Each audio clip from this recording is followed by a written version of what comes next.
Saludos a todos, bienvenidos a la sesión del día de hoy del curso de Economía y Comercio Internacional de la Universidad de Costa Rica. En esta oportunidad, pues el tema a tratar es fundamentalmente de cooperación internacional.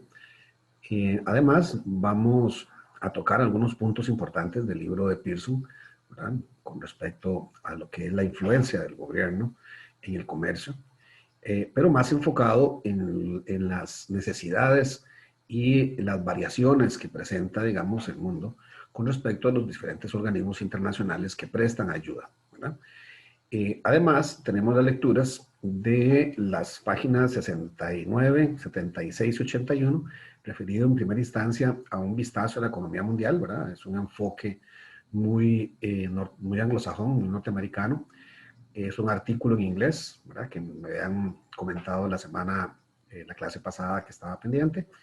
También tenemos un documental escrito, por decirlo así, una ficha técnica de lo que es el Fondo Monetario Internacional, para entender en ciertas características, ¿verdad?, que nos van a presentar también los compañeros que exponen el día de hoy, cuáles son las funciones específicas y cuáles son las características y qué es lo que permea todas las intenciones del Fondo Monetario Internacional. Además, una reflexión, un artículo también, una lectura que se refiere a un nuevo planteamiento, ¿verdad?, de las medidas que se necesitan para que las economías empiecen a surgir, ¿verdad? Una posición muy resiliente de lo que es eh, afrontar diferentes crisis, ¿verdad? Que es muy consistente con lo que hemos pasado en el último año, ¿verdad? Previo al COVID, durante el COVID, todavía nos queda probablemente un año más de esta situación. Entonces es importante también apuntarnos, poner los pies en la realidad económica del país con respecto a las situaciones que se están viviendo no solamente en el mundo, sino en la región y a nivel nacional. Entonces, en primer término, pues vamos a referirnos a la parte de cooperación internacional. Y siendo consecuente con lo que hemos hablado previamente, hemos repasado la historia de la economía y a dónde ha llegado los países, las naciones, con las diferentes iniciativas, con los diferentes protocolos, para afrontar las diferentes limitantes, las diferentes circunstancias que rodean el comercio internacional, ¿no? Enfocado desde una perspectiva de los países, ¿verdad?, la necesidad de aperturar sus mercados y por supuesto de las industrias, de las multinacionales o de los sectores sensibles que empiezan a movilizar capitales, ¿verdad? Y esta movilización de capitales, al mismo tiempo, después de que se pasó un gran periodo de Guerra Fría, del periodo de posguerras, creó necesidades de que los organismos empezaran a fomentar políticas, protocolos, acuerdos, en que los principales potencias empezaran a respetar esas estructuras, ¿no? De esta manera, se inicia un proceso en el cual se busca de una manera sistemática que las grandes potencias empiecen a generar las condiciones necesarias para que los países, los cuales son estratégicamente consumidores de los productos que estas potencias producen, empiecen a desarrollarse. Y de esta manera empezamos a ver instituciones o órganos que representan estas intenciones, ¿verdad? Entonces tenemos lo que es el Banco Mundial, el Fondo Monetario Internacional, que de alguna manera expresan intereses a través de las iniciativas de los países de financiar los esfuerzos de estos fondos, ¿verdad? De estas iniciativas.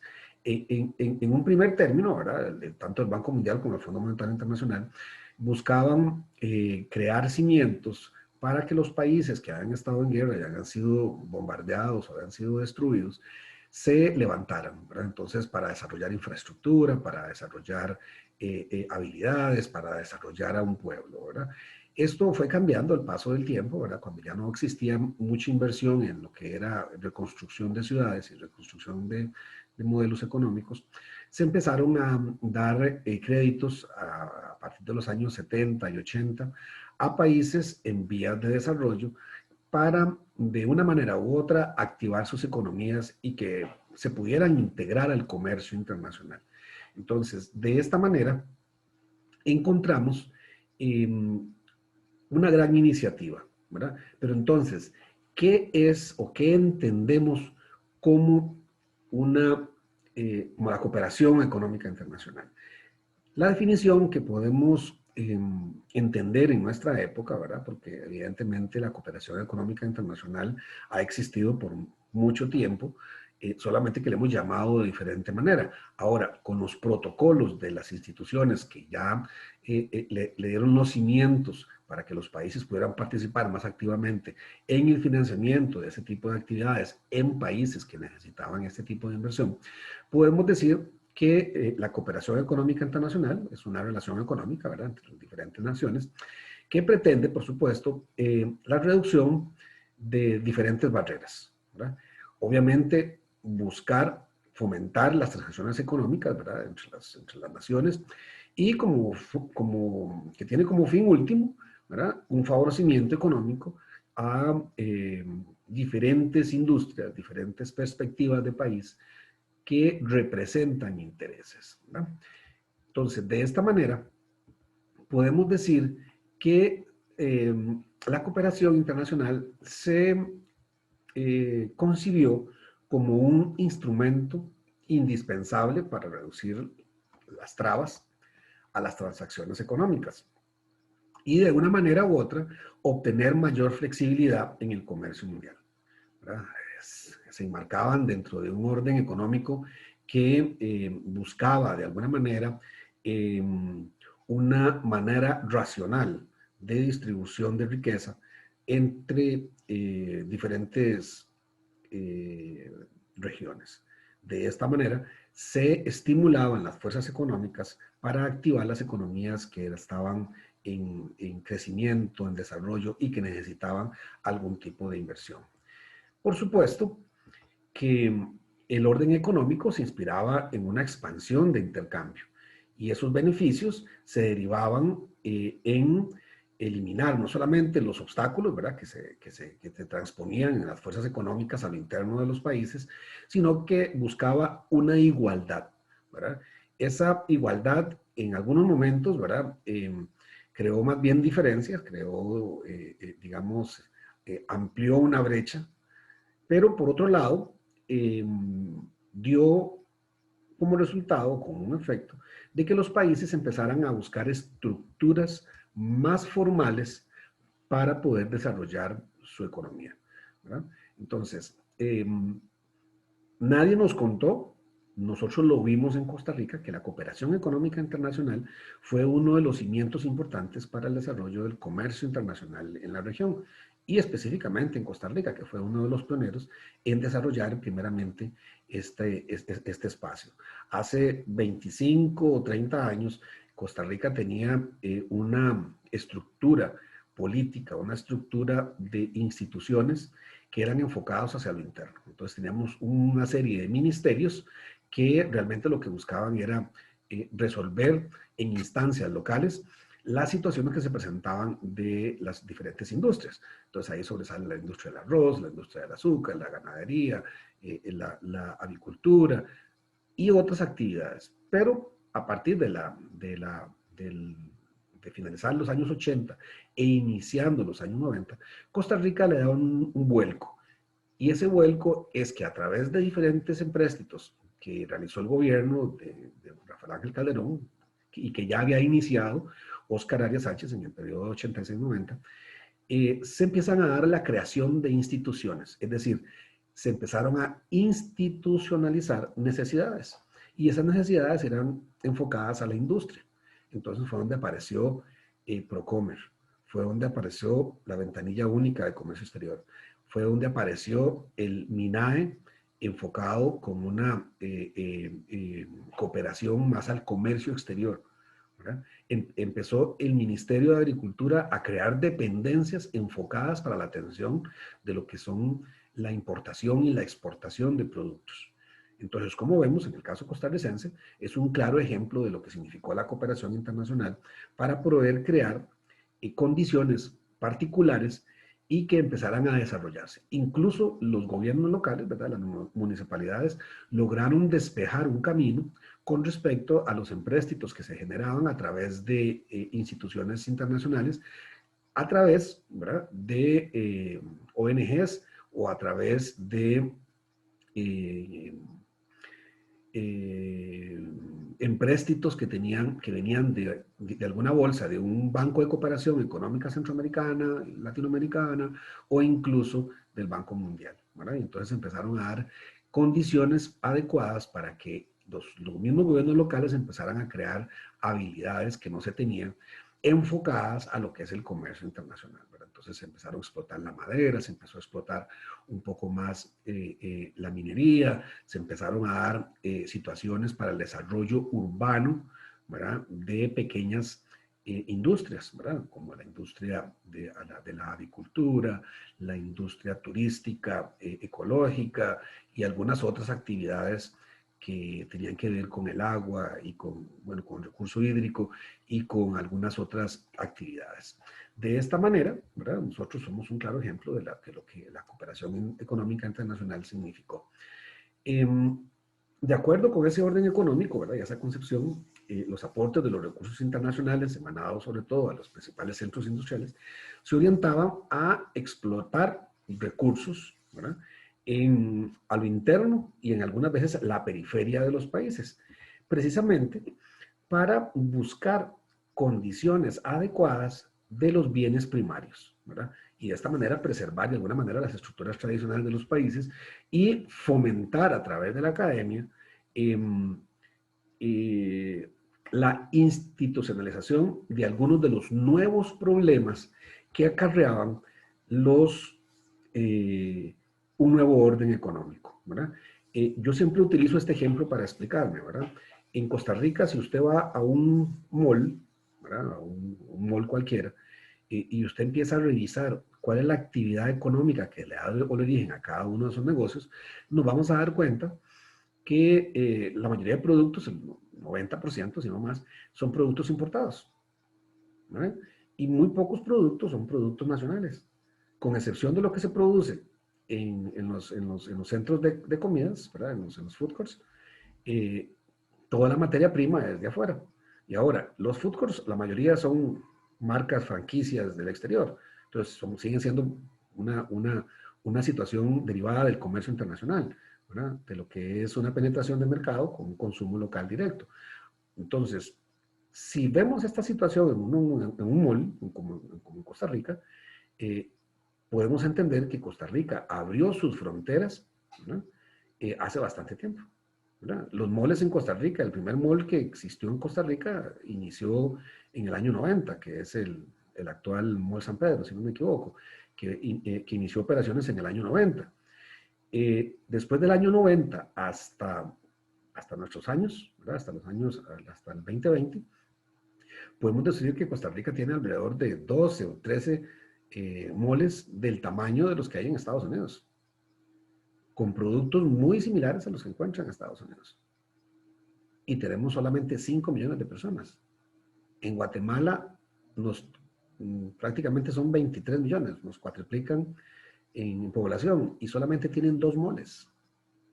Entonces vea que Costa Rica vio los primeros pasos del comercio internacional, precisamente porque fue el que tomó la iniciativa de aprovechar el desarrollo que presentaba la posibilidad de una inversión a través de la cooperación económica internacional.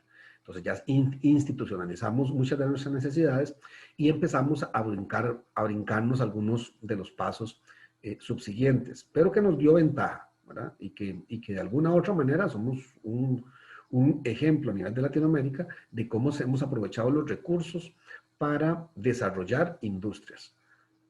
Obviamente tenemos todavía muchas áreas de mejora, pero es una buena situación para explicarnos con respecto a lo que era esta política comercial, ¿verdad?, para pro desarrollo económico, ¿verdad?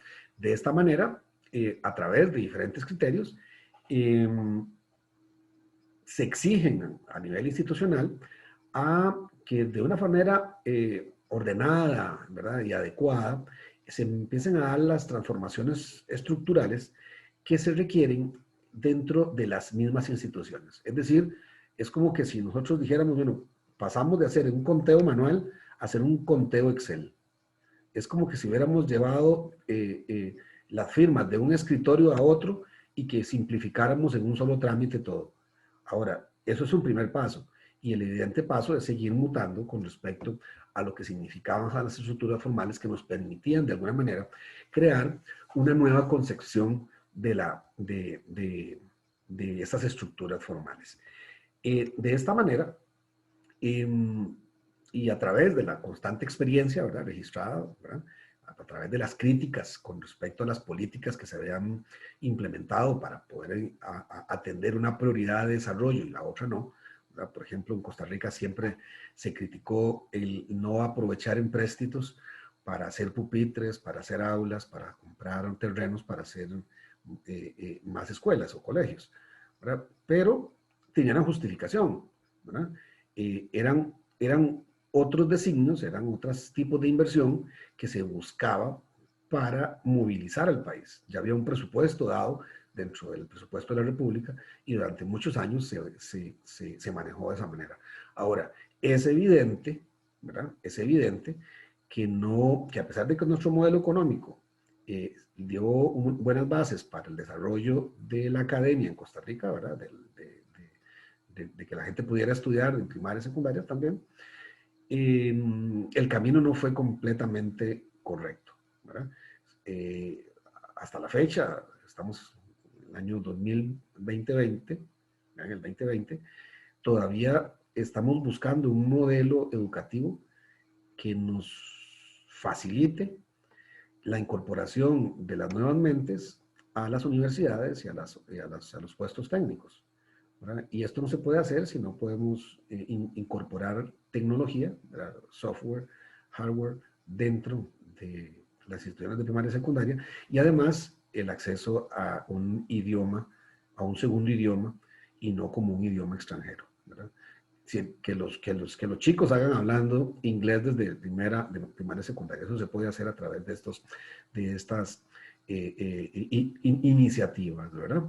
Entonces, eh, por algunos años, ¿verdad?, el modelo latinoamericano presentó una gran insuficiencia, ¿verdad?, en la administración de los recursos.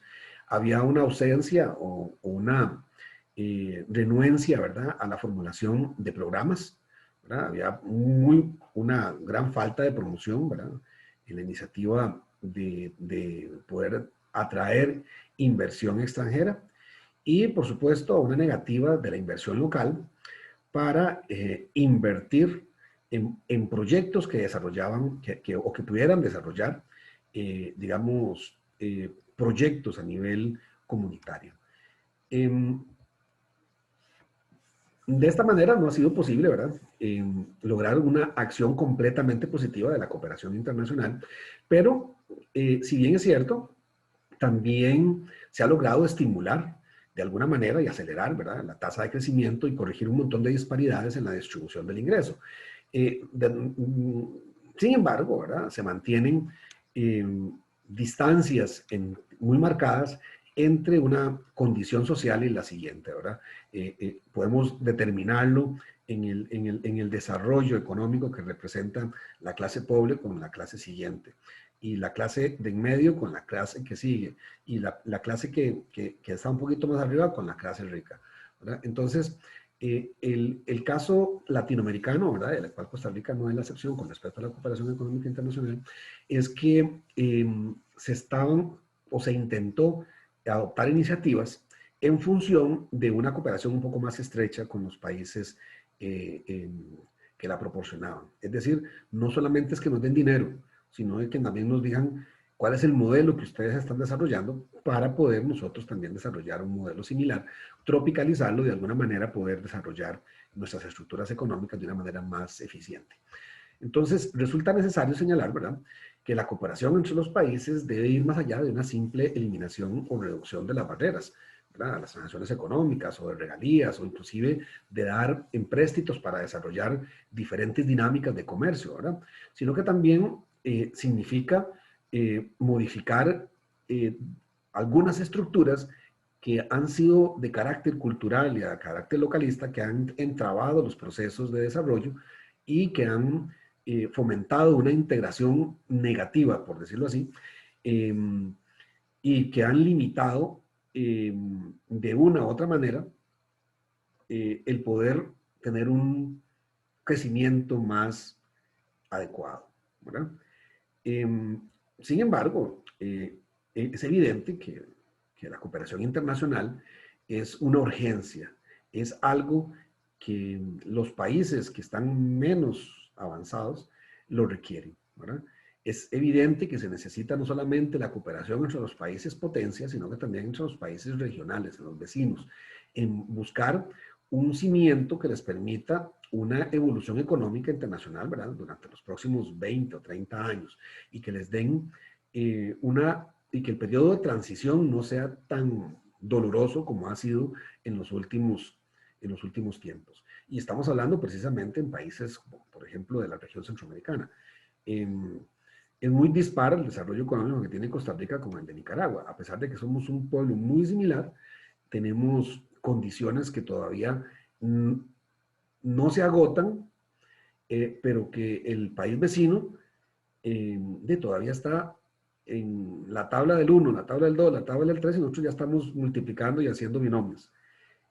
Ese es lo dispar de lo que es el crecimiento y desarrollo, y que dentro de la cooperación económica internacional tenemos que verlo como un fin. No es solamente la parte económica, no solamente es acceder a esa posibilidad de empréstitos, a esa posibilidad de inversión, a esa posibilidad de mejorar las condiciones económicas de transacciones comerciales entre los países, sino que también una cooperación que no tiene que ver directamente con la parte económica, pero que tiene un efecto en ella, ¿verdad?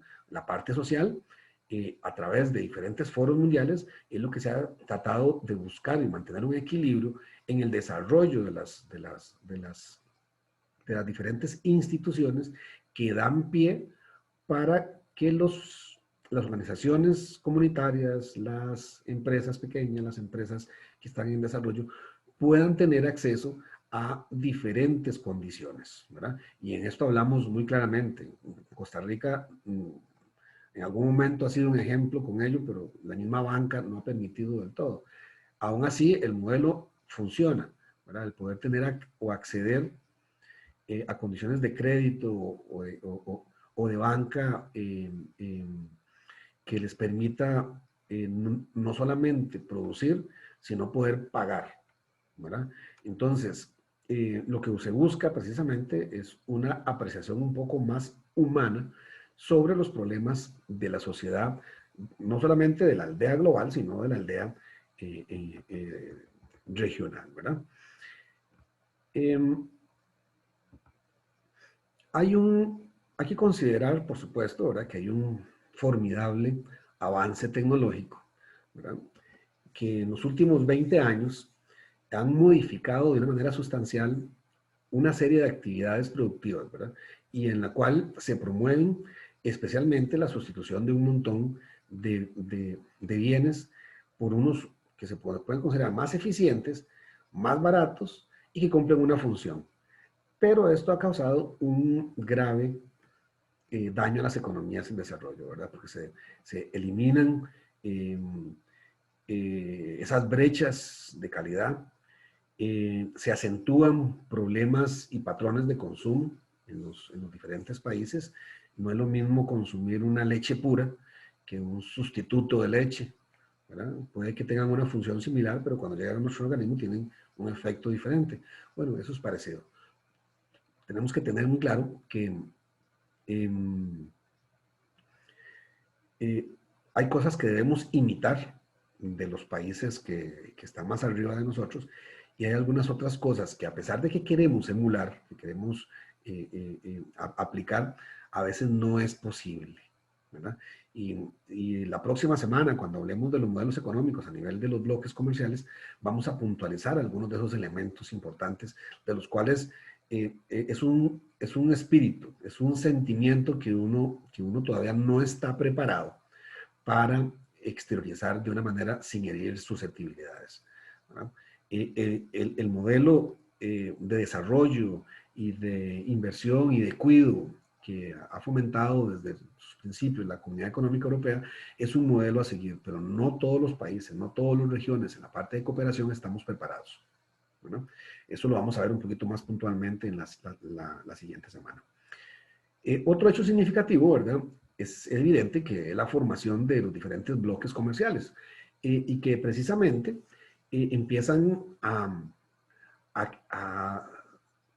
crearse o aparecer de una manera más puntual en la década de los 70, mediados de los 70.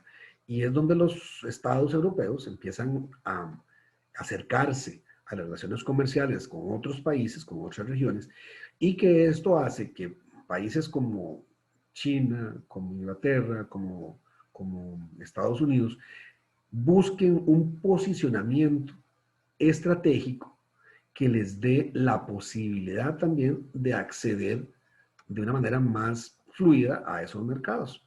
Y es evidente que la mejor manera de hacerlo es haciendo amigos.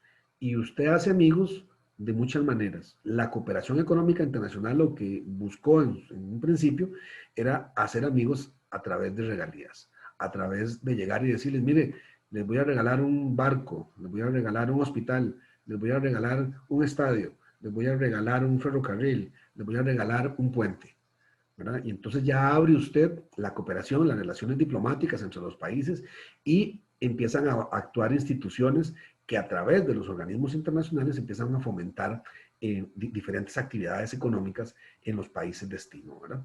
De esta manera se destacan dos hechos particularmente importantes, ¿verdad?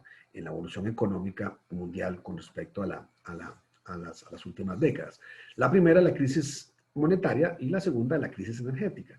En la primera, se van gestando un déficit creciente en la balanza de pagos de los Estados Unidos, ¿verdad?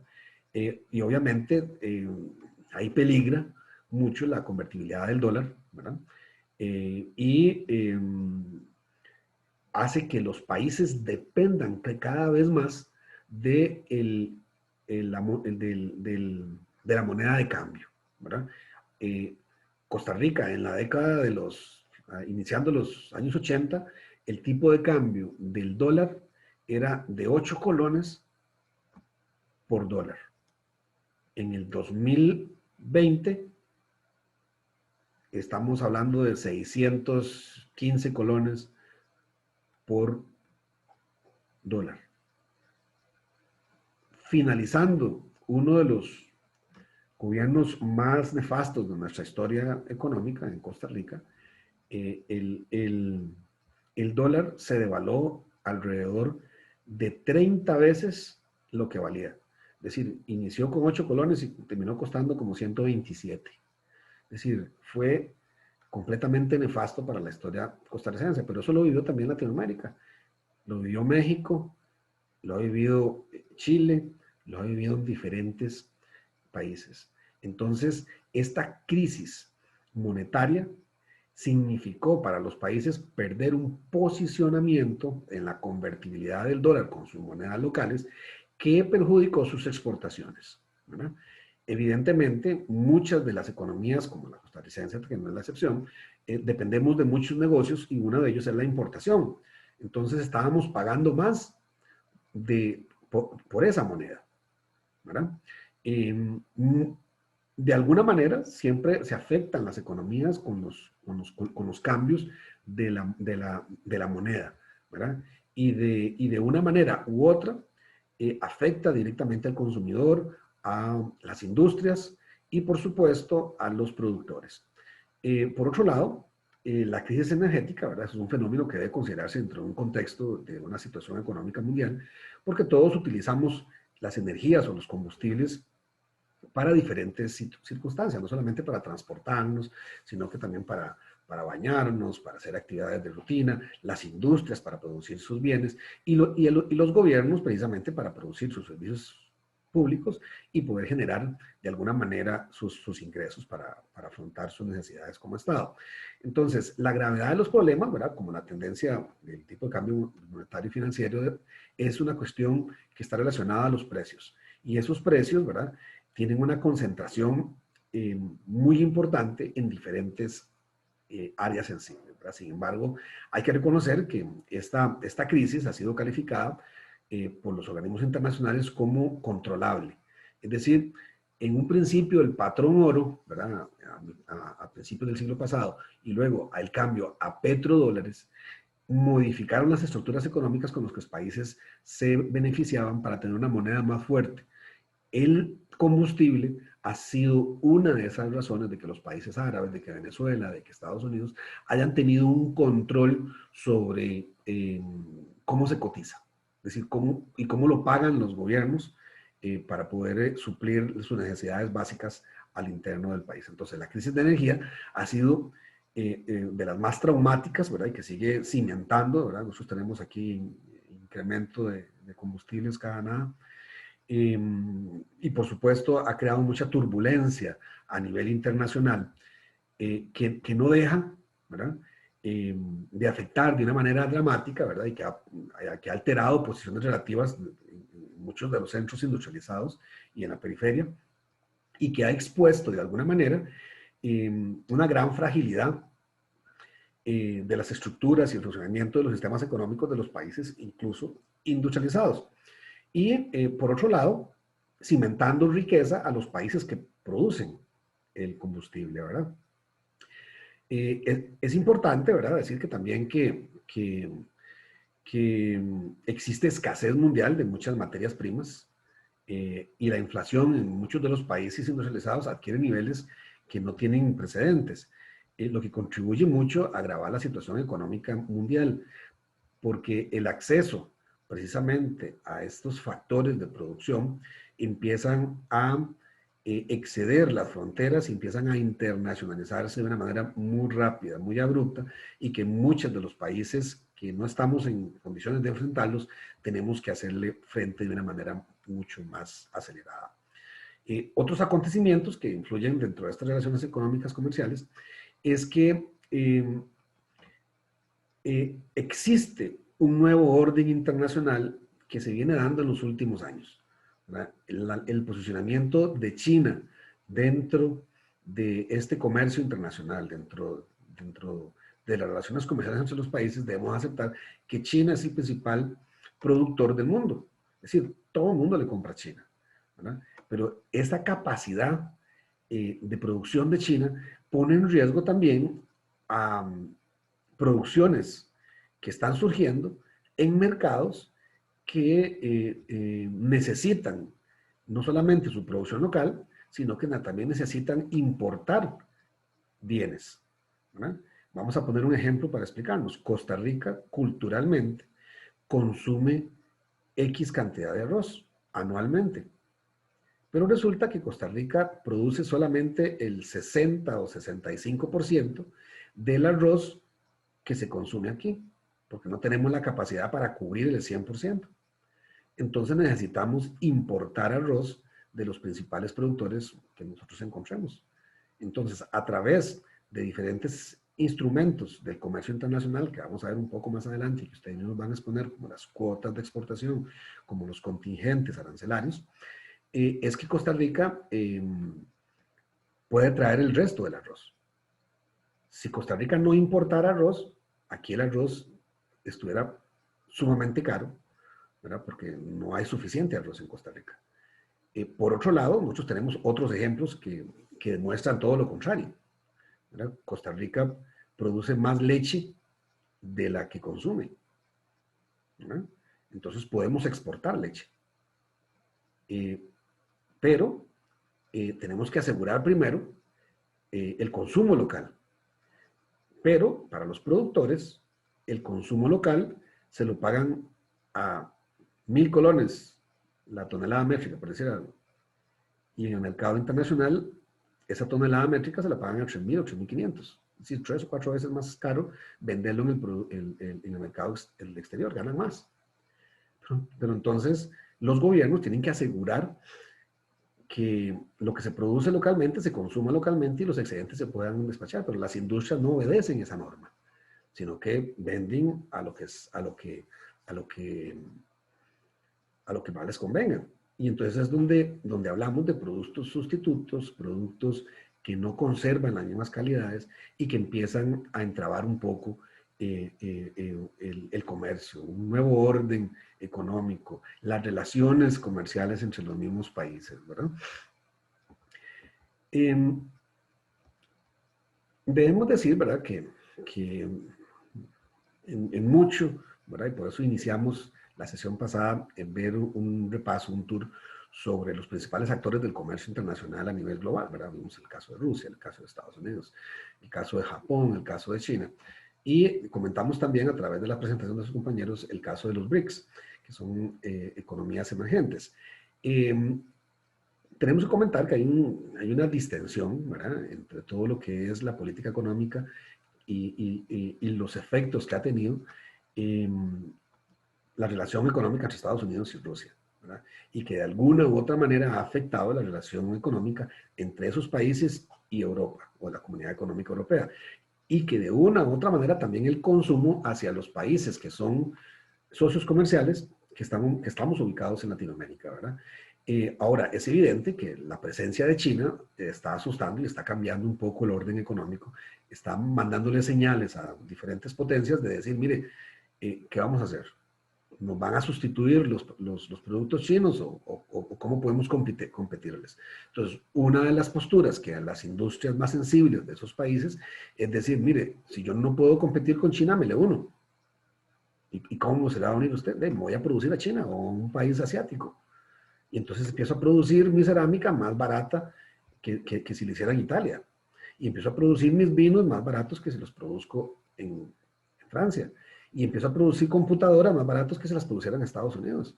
Y empiezo a producir diferentes productos derivados de metales con una aleación similar que lo produzco en China en lugar de producirlo en Inglaterra. Entonces aquí se da un factor, o se dan factores o variables muy importantes que los mismos países potencia quieren de alguna manera limitar, ¿verdad? Y este nuevo orden económico ha traído grandes sinsabores a las negociaciones comerciales entre ellos mismos, ¿verdad?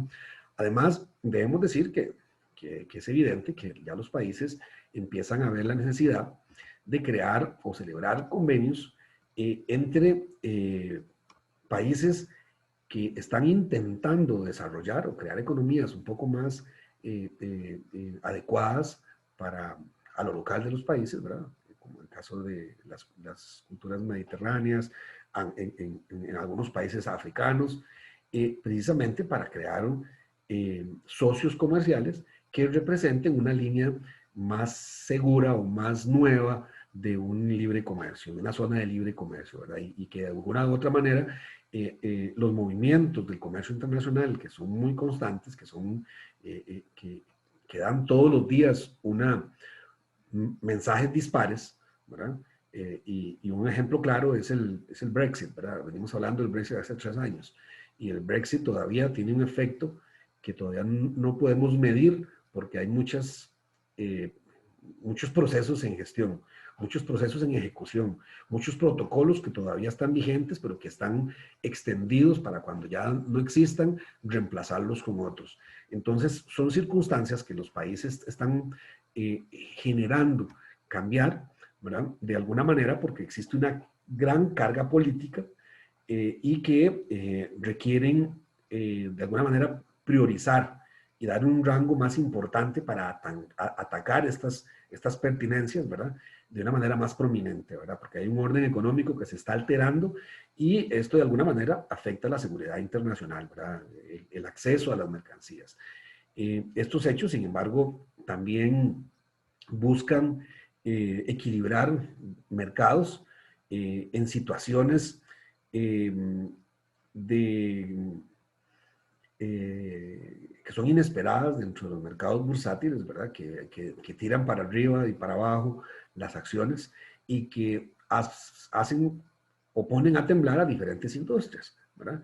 Que están relacionadas precisamente al intercambio monetario, ¿verdad? En la banca de desarrollo, al área comercial, que son las transacciones comerciales entre las empresas, y a las empresas relacionadas a la parte energética, ¿verdad?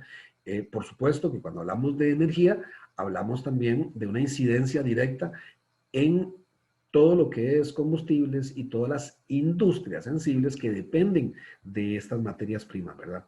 O de la concepción de poder lograr un equiparamiento con todas esas, esos movimientos económicos que los mismos países han empezado a exteriorizar.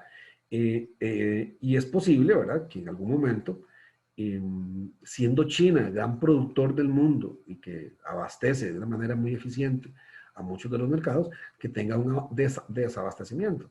Y detrás de China, ¿quién viene? Bueno, es precisamente una de las reflexiones de los artículos que ustedes van a leer en las lecturas adicionales. Pero es importante saber de que ahí vienen varios países o varios bloques comerciales, como el caso de India, como el caso de Turquía, como el caso de varios países de Europa Oriental. En el caso inclusive de algunos países de Latinoamérica que están empujando de una manera muy emergente, como en el caso de México, como en el caso de Chile, y últimamente en el caso de Brasil, sobre todo con el cambio de la política exterior que ha tenido Brasil en los últimos 5 años, ¿verdad? Estas condiciones, ¿verdad?, de los países industriales tienden a reducir o a minimizar los compromisos de cooperación, ¿verdad? Es decir, yo atiendo primero lo que tenga en este momento, ha sido la tendencia en los últimos 10 o 15 años, sobre todo ahora con el periodo Trump, ¿verdad? Se limitó mucho la cooperación internacional y empezaron a fragmentarse diferentes instituciones que eran enfocadas precisamente a la ayuda comunitaria o a la cooperación económica internacional y que de una u otra manera empezaron a excluir a algunos de los países de poder darles posibilidades de desarrollo, es decir, bloquearon fondos, bloquearon líneas de crédito y de alguna manera fomentó de que las brechas entre los países más grandes empezaran a desplegarse con un cierto grado de mayor industrialización, de favorecer de alguna manera las preferencias arancelarias, ¿verdad?, a los países en desarrollo como para compensar el hecho de que no tuvieran acceso a esas condiciones. Y por supuesto ofrecer concesiones especiales a los países menos desarrollados, como perdonar deuda, como condonar algunas situaciones especiales de industrias sensibles y que de una u otra manera era un reflejo eh, de lo que ha sucedido en los últimos 10 años, acentuados precisamente en el periodo de Trump, ¿verdad? Algunos de los obstáculos y posibilidades de cooperación, ¿verdad?, que podemos mencionar, debemos decir que el principal y mayor obstáculo de la cooperación entre los países es la falta de confianza colectiva en sí mismos. Es un concepto que es, dentro del contexto, tiene una evolución histórica de las economías en desarrollo, ¿verdad? Es decir, pedir un empréstito para una cosa y querer utilizarlo para otra. Es pedir un empréstito, tener el dinero ahí y no utilizarlo, ¿verdad? Entonces, un estudio de la UNTAC, de la Secretaría del UNTAC, ha determinado que muchos de los países, o las economías vinculadas a este tipo de procesos, se han visto muy afectados, ¿verdad? Industrias muy sensibles han tenido una afectación porque esta posibilidad de desarrollo no se ha presentado. Entonces usted dice, pero ¿cómo empréstitos para el gobierno pueden afectar a una industria? Bueno, suponga que usted tiene una finca y produce arroz, pero si no tiene una calle para poder sacar esa mercancía, va a quedar limitado. O si no tiene un acceso a un puerto, o si no tiene las condiciones al interno del país para que le den agua, luz y telecomunicaciones a sus instalaciones. Entonces, de una u otra manera, siempre tiene una afectación directa el no poder acceder a este tipo de cooperación. Dentro de las estructuras institucionales, las tradicionales, existen vínculos entre países industrializados y países en desarrollo, ¿verdad?, entre potencias y sus excolonias o países que han sido respaldados de alguna manera, que esta cooperación internacional se mantuvo por algún tiempo, ¿verdad? Esas infraestructuras sobre todo fomentaron o sobre todo fortalecieron servicios como transportes, bancas, seguros, y que de algunas maneras se fundamentó precisamente en crear esas condiciones en los países destino. Por otro lado, debemos decir que hay una dirección particularmente vertical, ¿verdad?, de las relaciones del centro a la periferia. ¿Verdad? Se han visto muchos casos favorecidos por el hecho de la ubicación física o geográfica de determinados países en desarrollo, ¿verdad? Por ejemplo, todo el área centroamericana con la presencia cercana de Estados Unidos o de Canadá. Eh, pero algunos países que no tienen esos vínculos, que han sido excolonias y que la colonia se olvidó que existía, como en el caso de algunas islas, como en el caso de algunos países africanos, sobre todo, han entrabado completamente los procesos de desarrollo de esas zonas. Eh, Dentro de lo que es una nueva tendencia de la cooperación internacional, debemos decir que existen nuevas modalidades de esta cooperación. Esas nuevas modalidades buscan una orientación a una integración regional, ¿verdad? E incluso subregional, ¿verdad?